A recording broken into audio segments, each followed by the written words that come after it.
على رسوله الكريم والصلاة والسلام على سيد المرسلين وعلى آله وأصحابه أجمعين.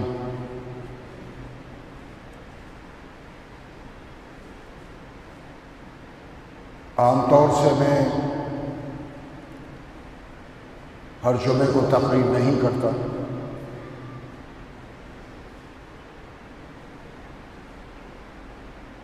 حالات کا تقاضا جب ہوتا ہے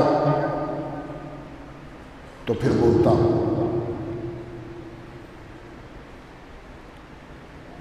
ملک کے موجودہ جو حالات ہیں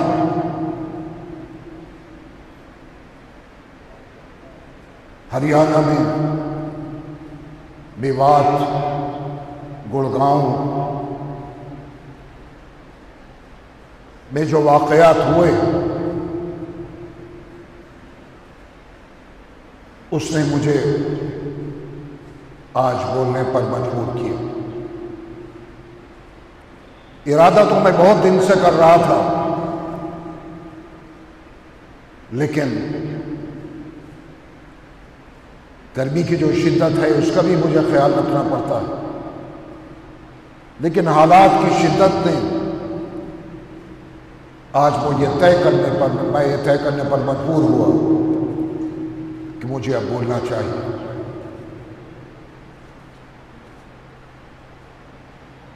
بزرگوں اور نوجوانوں، ہم اس وقت آزمائش کے دور سے گزر رہے ہیں، اور دنیا میں کوئی شخص ایسا نہیں جس کی زندگی میں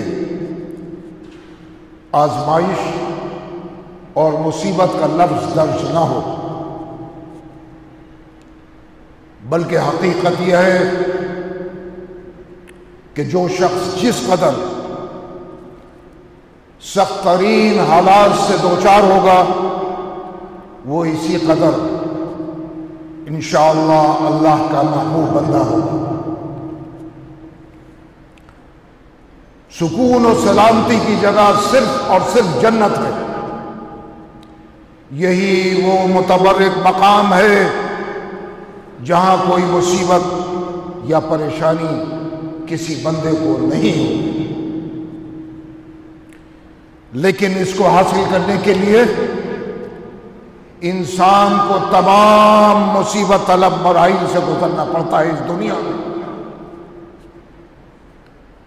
اور یہ بھی ایک حقیقت ہے کہ دنیا میں انسان بہت سی نیکیاں کرتا ہے، لیکن اس دنیا میں اس کو تمام نیکیوں کا بدلہ نہیں ملتا۔ ظالم ظلم کرتا ہے مگر اس کو ظلم کی سزا نہیں ملتی، مظلوم ظلم سہتا ہے مگر اس کو انصاف نہیں مل پاتا۔ یہ اس بات کا واضح اشارہ ہے کہ دنیاوی زندگی کے بعد ایک ایسی زندگی ہوگی جس میں انسان کے ہر عمل کا بدلہ دیا جائے گا، اس کو اوپر اس کا بدلہ ملے گا، اس کی جزا ملے گی۔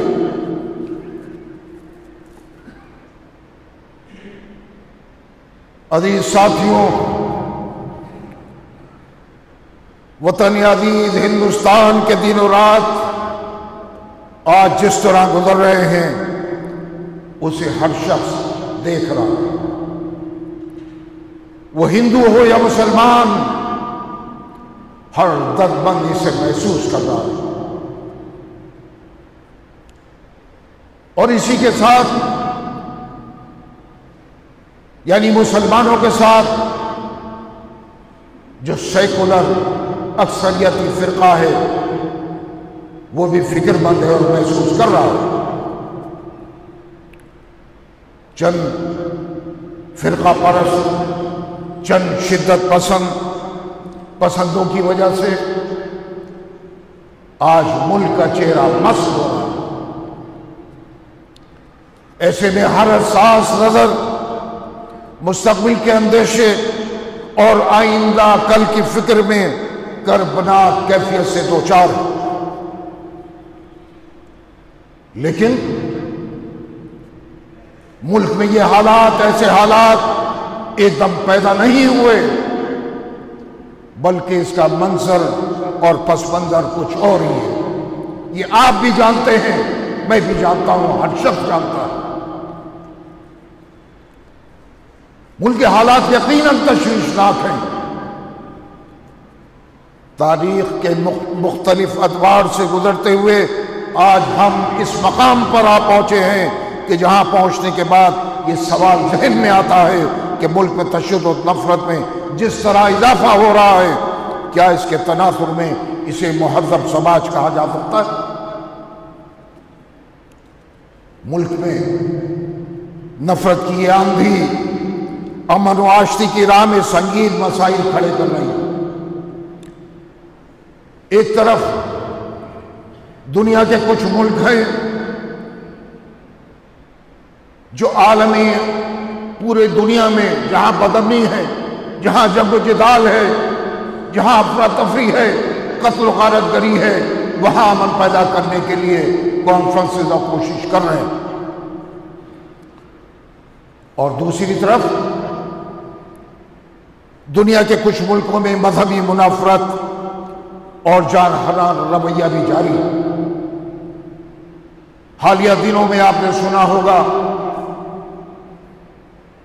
کہ ایک ملک میں قرآن کریم کو جلایا گیا اور وہاں کی حکومت نے اس کی اجازت دی، اور ایک دفعہ نہیں بلکہ 2 دفعہ اس طرح کے واقعات ہوئے، اور دنیا میں مسلمانوں نے احتجاج کیا، اور یہ منافرت، یہ نفرت، یہ مذہبی منافرت مسلسل ہندوستان ہی نہیں پوری دنیا میں اسلام اور مسلمانوں کے خلاف پھیلتی جا رہی ہے۔ اور صرف اس لیے یہ سزا اس لیے مل رہی ہے کہ ہم مسلمان ہیں۔ یہ مسلمان ہونے کی سزا ہم کو دنیا میں دی جا رہی ہے۔ لیکن یہ جارحانہ رویہ، یہ شدت پسندی اور یہ مذہبی منافرت کسی بھی ملک کی یکجہتی اور سالمیت کے لیے خطرناک ہے۔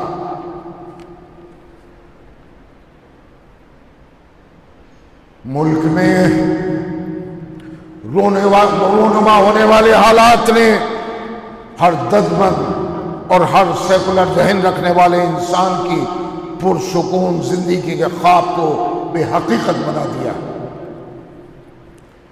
عوام، اس ملک کے عوام اتنے کمزور ہو چکے ہیں کہ جرم قانون سے زیادہ مضبوط ہوتا جا رہا ہے۔ کھلے عام ایک مذہب کے ماننے والوں کو دھمکیاں دی جا رہی ہیں، پنچایتیں ہو رہی ہیں کہ مسلمانوں کا بائیکاٹ کرو، مسلمانوں سے لین دین بند کرو، چاہے وہ ریڑھی والا ہو، چاہے وہ درمیانی کاروبار کرنے والا ہو، چاہے وہ بڑا کاروبار کرنے والا ہو، سب کو دھمکیاں مل رہی ہیں کہ مسلمانوں سے کاروبار بند کرو۔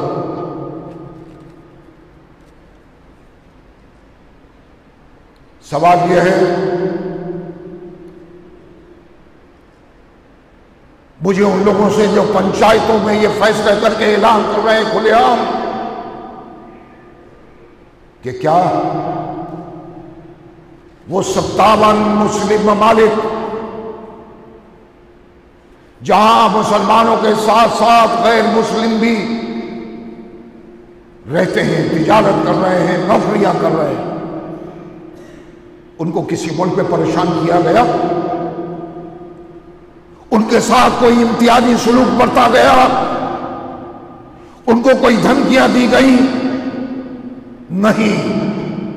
ان 57 مسلم ممالک میں سے کسی ایک کی مثال کوئی نہیں دے سکتا کہ جہاں ہندوؤں کے ساتھ یا دیگر مذاہب کے ماننے والوں کے ساتھ زیادتی اور ناانصافی کی گئی۔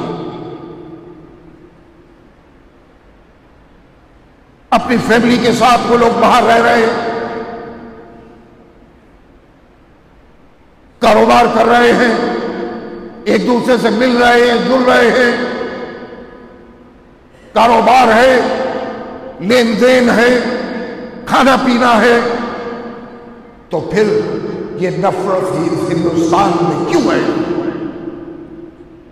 اور یہ نفرت کا غبار اور یہ نفرت ملک کو کدھر لے کر جائے گی؟ یہ سوال ہر سیکولر ہندوستانی عوام کے ذہن میں آج گردش کر رہا ہے۔ کیا اس لیے ملک کو آزاد کیا تھا ہمارے اسلاف نے، ہمارے بزرگوں نے؟ کیا آج یہ دن ہم کو دیکھنا پڑے گا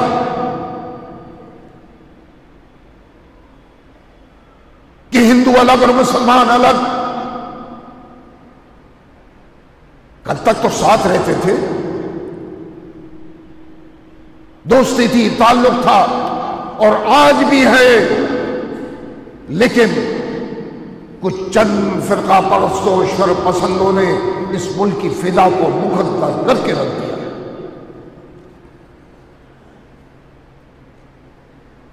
اس لیے ہم نے ملک کو آزاد نہیں کیا تھا۔ الیکشن تو آتے ہیں اور جاتے ہیں، کچھ لوگ کہتے ہیں یہ خبر گردش کرتی ہے اور کر رہی ہے کہ الیکشن کی وجہ سے ماحول بنایا جا رہا ہے کہ پولرائز ہو، ووٹ یک طرفہ طور پر کسی ایک پارٹی کو پڑے۔ میں یہ کہتا ہوں جو الیکشن لڑے گا وہ ہندوستانی ہوگا، جو جیتے گا وہ بھی ہندوستانی، جو ہارے گا وہ بھی ہندوستانی۔ اب انگریز تو آنے سے رہے اس ملک میں، اور کوئی بھی جماعت ہو، وہ ساری زندگی تو حکومت نہیں کرے گی اس ملک پر۔ ایک نہ ایک دن تو حالات بدلتے ہیں، حکومتیں بدلتی ہیں، آتی ہیں اور جاتی ہیں، جیسے ماضی میں ہوا۔ لڑیے الیکشن، جیتیے بھی الیکشن، لیکن دلوں کو جیت کر۔ محترم وزیر اعظم، آپ من کی بات کرتے ہیں، لیکن مسلمانوں کی من کی بات بھی سنیے۔ وہ ان حالات سے پریشان ہے، وہ سوچتا ہے ملک کا کیا مستقبل ہوگا، وہ سوچتا ہے میرے بچوں کا فیوچر کیا ہوگا۔ اور یہ مسلمان ہی نہیں سوچ رہا، اس ملک کا ہندو بھی یہی سوچ رہا، اس ملک کا عیسائی بھی یہی سوچ رہا ہے۔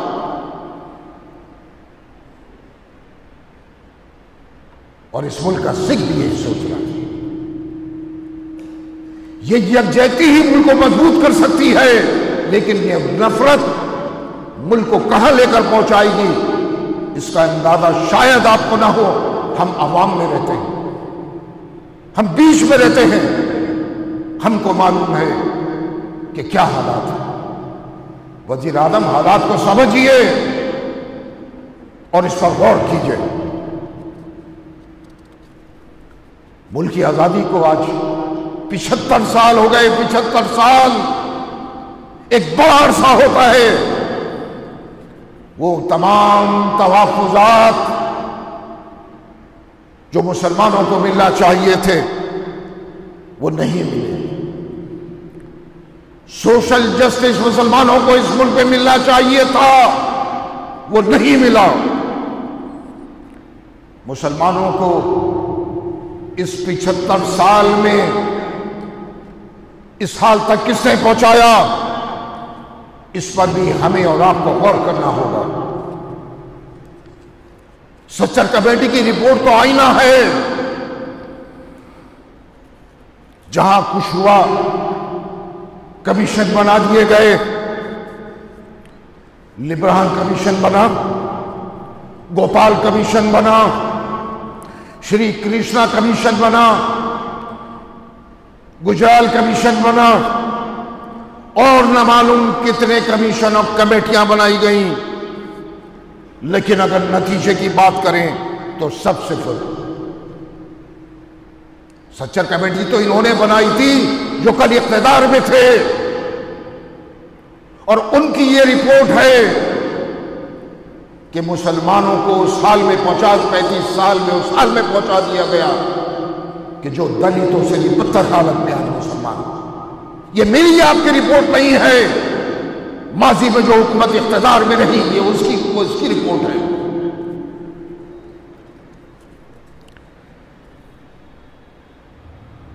اس 75 سال میں حقیقی مسائل سے توجہ ہٹانے کے لیے الگ الگ حربے استعمال کیے گئے، کبھی کوئی مسئلہ، کبھی کوئی مسئلہ، کبھی کوئی مسئلہ، مگر ان مسائل کا حل بھی آج تک نہیں نکلا۔ میں زیادہ دور تک نہیں جانا چاہتا، بات طویل ہو جائے گی، لیکن حالیہ دردناک واقعات نے ملک کے مستقبل پر، اس مادر وطن پر سوالیہ نشان لگا دیا، چاہے وہ منی پور کا واقعہ ہو، ٹرین میں بے گناہوں کا قتل ہو، یا میوات ہریانہ میں ہونے والے واقعات ہوں، گڑگاؤں میں بے گناہ امام کا قتل ہو،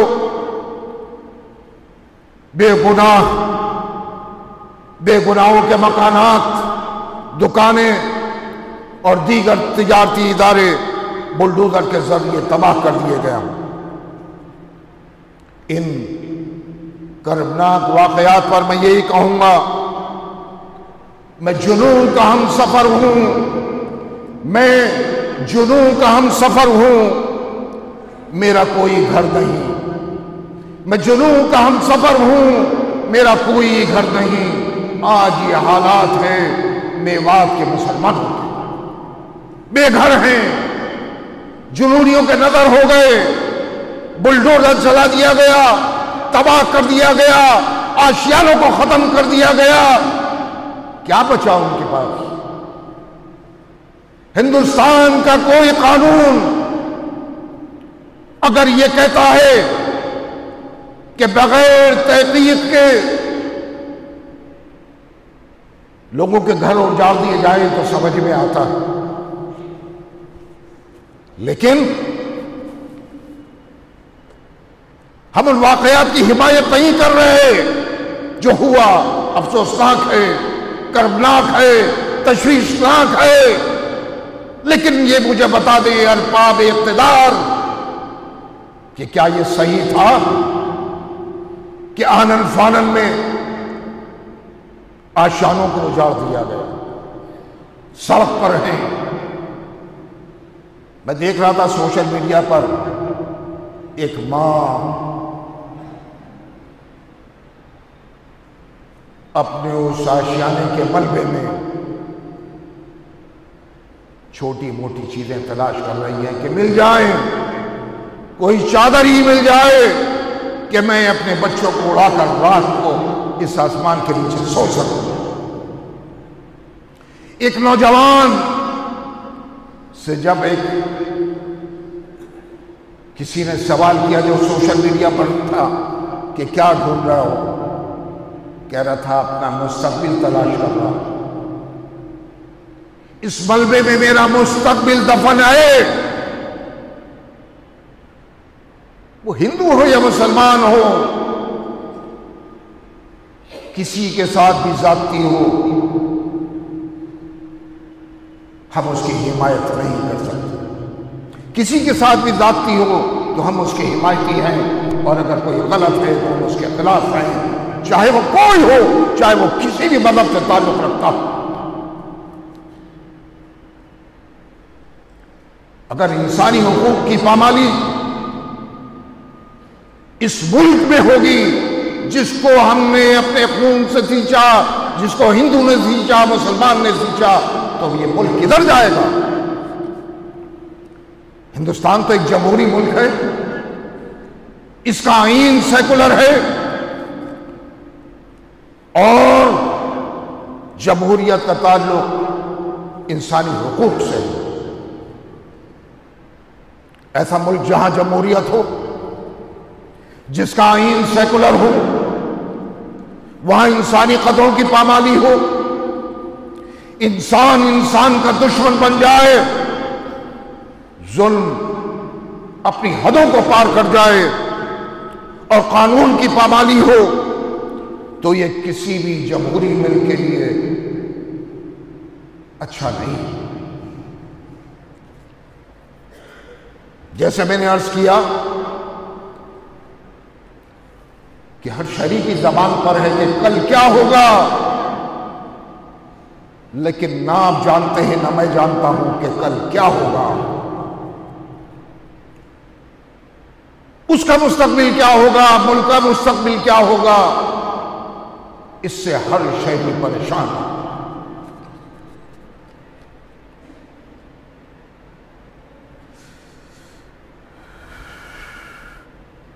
میں یہ سوال کرتا ہوں درندوں سے جنہوں نے یہ ننگا ناچ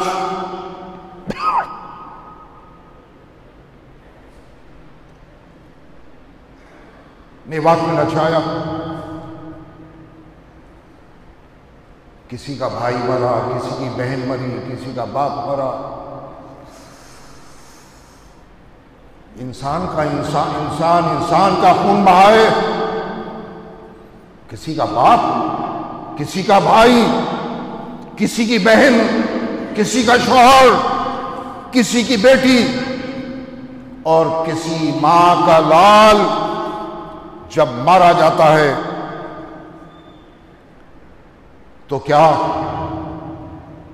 ان شر پسندوں نے یہ سوچا ہے، ان درندوں نے یہ سوچا ہے کہ اس کے گھر والوں پر کیا گزرتی ہے؟ وہ درد، وہ تڑپ صرف اس کے گھر والے ہی محسوس کر سکتے ہیں۔ اس کی ماں محسوس کر سکتی ہے، اس کا باپ محسوس کر سکتا ہے، اس کی بہن محسوس کر سکتی ہے، اس کا بھائی محسوس کر سکتا ہے، کسی کی بیوی محسوس کر سکتی ہے۔ میں اور آپ اس درد کو اس طرح محسوس نہیں کر سکتے ہیں۔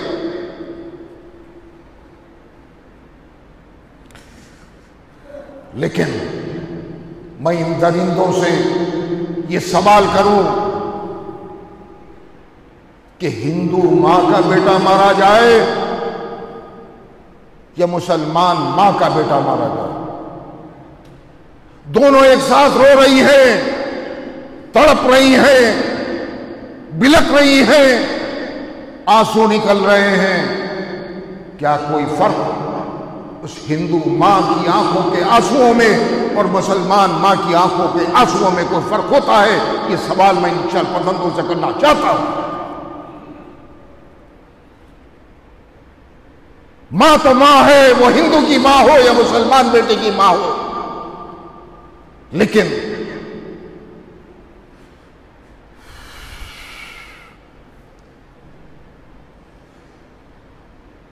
ان حالات کو کنٹرول کرنا اور ان حالات کو سنبھالنا، اس نفرت کو ختم کرنا نہ میرے ہاتھ میں ہے نہ آپ کے ہاتھ میں، یہ حکومت کے ہاتھ میں، یہ حکومت کے ہاتھ میں ہے۔ میرے عزیز بزرگوں، نوجوانوں، وہ ہندو ہو یا مسلمان، اب اس نفرت کے ماحول سے پریشان ہو چکے۔ اب کیا رہ گیا؟ بے گناہ انسان مارے گئے، املاک جلائی گئی، کاروبار تباہ ہو گئے، آشیانے تباہ کر دیے گئے۔ اب ان تمام حالات کا حل، جیسے میں نے آپ سے عرض کیا، کہ حکومت کے پاس۔ میں پھر وزیر اعظم سے کہوں گا، اس بات کو دوہرا رہا ہوں کہ آپ کی من کی بات کو سب سن رہے ہیں، مسلمانوں کی من کی بات بھی سنا۔ میں وزیر اعظم اور وزیر داخلہ سے کہوں گا کہ دل بڑا کریں، آگے آئیں، فراغ دلی کا ثبوت دیں اور کھل کر مسلم اکابرین سے بات کریں۔ میں ان اکابرین سے کہوں گا اگر وزیر اعظم یا وزیر داخلہ کی طرف سے جواب آتا ہے تو میں کہوں گا کہ ہمیں بیٹھنا چاہیے، ہم بات کریں۔ جنگیں ہوتی ہیں، تباہیاں ہوتی ہیں، لڑائیاں ہوتی ہیں، لیکن آپ ماضی کی تاریخ اٹھا کر دیکھ لیجئے کہ پھر بات چیت کے ٹیبل پر آنا ہوتا ہے۔ میں آپ سے کہہ رہا ہوں ہندوستانی مسلمانوں کی طرف سے کہ ہم بات چیت کے لیے تیار ہیں، بیٹھیے، ہم سے بھی بات کیجئے اور ہندو لیڈر سے بھی بات کیجئے اور پھر ایک جوائنٹ میٹنگ کیجئے اور ان حالات کا حل تلاش کیجئے، تاکہ یہ ماحول جو نفرت کا غبار ہے، جو نفرت کی یہ آندھی ہے، اس سے ملک کو بچایا جا سکے۔ ہر ملک، کسی بھی ملک کو دیکھیے، وہ ترقی کی طرف جا رہے ہیں، ترقی کی بات کر رہے ہیں۔ ہم بات تو کرتے ہیں کہ ہمارا ملک ترقی کی طرف جا رہا ہے، لیکن حالات اس بات کا اشارہ دے رہے ہیں کہ نہیں، ہمیں اس ملک کو سنوارنے کے لیے، اس ملک کو بچانے کے لیے بہت کچھ کرنا ہوگا۔ آپ جیتیے الیکشن اپنی پرفارمنس پہ، اپنے کام پر۔ ماضی میں بھی حکومتیں بنی ہیں، کس کس کی بنی ہیں، لیکن اس طرح نفرت کا ماحول بنا کر ملک میں الیکشن ہو، یہ کسی طرح مناسب نہیں ہے۔ ملک کو بچانا ہوگا، ملک کے عوام کو بچانا ہوگا، ملک کے ہندوؤں کو، ملک کے مسلمانوں کو، ملک کے سکھوں کو، ملک کے عیسائیوں کو بچانا ہوگا۔ وزیر اعظم، میں پھر کہوں گا کہ بات چیت کے ذریعے، باہمی بات چیت کے ذریعے